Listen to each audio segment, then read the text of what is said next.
So by using that property, we can consider oxygen carrying capacity of water and later on in blood.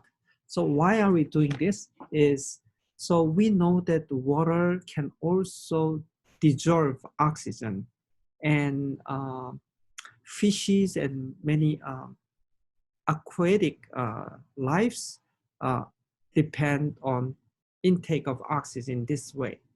But we have a blood. Inside the blood, the red blood cells are there. Inside there, there's a hemoglobin. And we somehow know that hemoglobin carries the oxygen. And why have we evolved to use this? And that's the question. So for that, let's have some background knowledge. Concentration of gas can be defined in different ways. So one way is moles of that gas substance per unit volume of liquid. Or another way is because it's originally gas, we can convert it into volume at standard temperature and pressure. So that is equivalent volume of an ideal gas at standard temperature and pressure per unit volume of liquid. So that we already know that 1 mole of an ideal gas at standard temperature and pressure will be how much? That is 22.4 liters. So that's what we know already. So let's use this for calculating oxygen in moles or in volumes in water at standard temperature and pressure. When the oxygen is exposed, when the water is exposed to consider pure oxygen gas, which is 100% oxygen, then from the previous oxygen solubility equation, we can calculate it. So oxygen concentration in water as STP status is H times partial pressure. So H, we already have it from empirical formula. And pure oxygen gas has a partial pressure of just 1 atm, so which is this. And then we will get this 1.02 e to the minus 6 moles of oxygen per milliliter of water. Or we can convert it into an ideal gas volume, which is by using this, it's 2.28 e to the minus 2 milliliter of oxygen per milliliter of water. So that's one thing we've got. And now consider this problem into our lung case. So in lung case, so oxygen in moles or in volumes inside the blood plasma. Let's consider there's no RBC, only blood plasma, which is the same, almost the same as water, and across alveoli. Then the partial pressure now matters. So inside alveolus, the oxygen partial pressure is known to be 100 millimilli Hg. As you know, in the atmosphere, the oxygen takes about 21%, which is out of the 760 millimilli Hg of atmospheric pressure, it will become 160 millimilli Hg in dry air. However, inside alveolus, this is moisture, it's almost saturated. So in that case, the oxygen partial pressure is known as 100 millimilli Hg. So assuming oxygen concentration in this alveolus, now blood plasma, which will form, come in contact and gas exchange will form an instantaneous equilibrium state.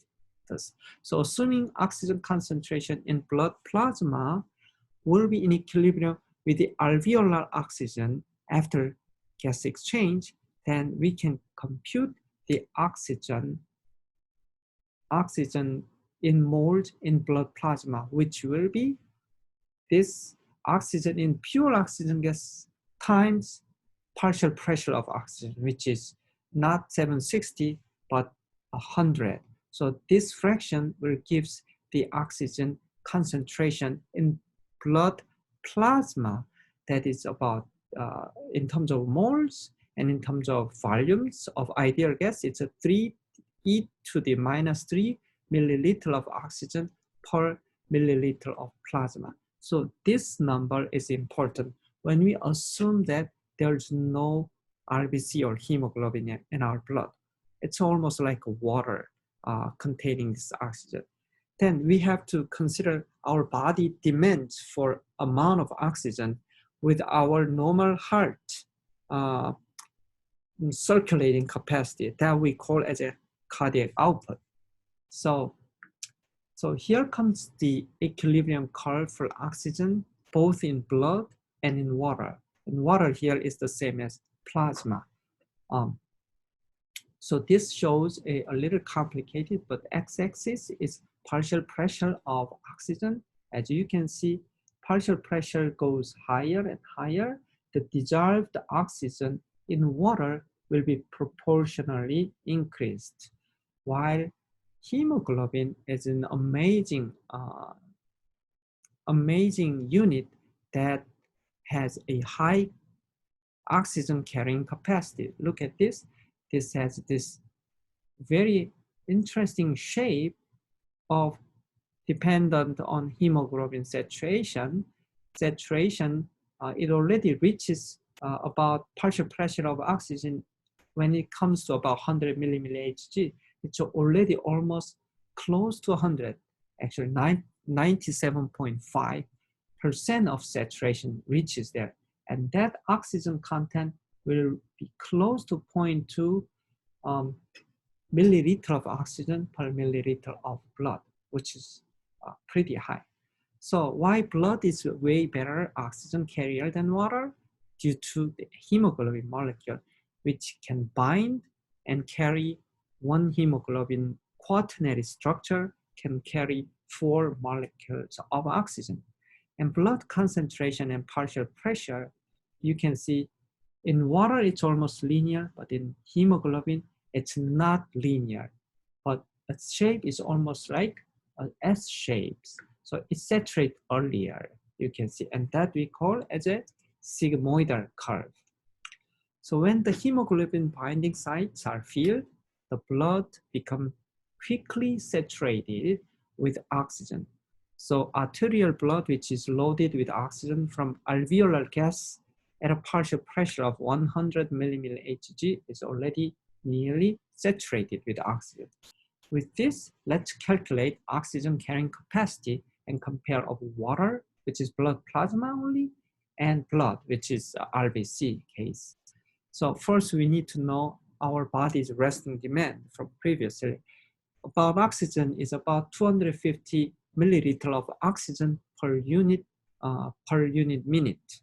And we know normal cardiac output, which the heart will circulate about 5 liters per minute. So that's normal cardiac output. Then let's compare two things. Oxygen delivery by dissolved oxygen in just water or blood plasma if there were no RBCs.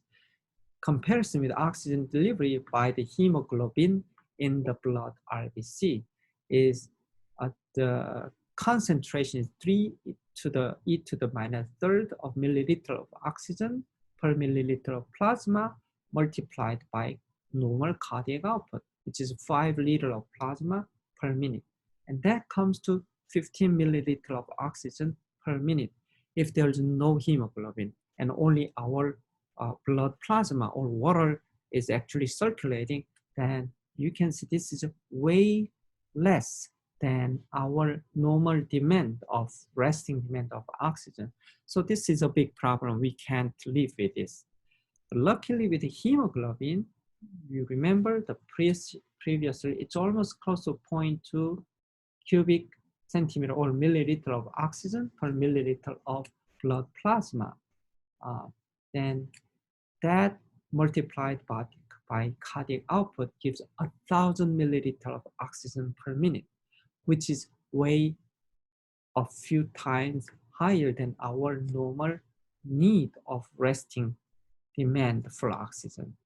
So this describes our RBCs carry almost 70 times as much oxygen as water at a partial pressure of 100 millimilli Hg it's inside alveolar gas. And so this proves that why do we need a hemoglobin, and that is already way higher than our providing the oxygen for our resting demand. So this is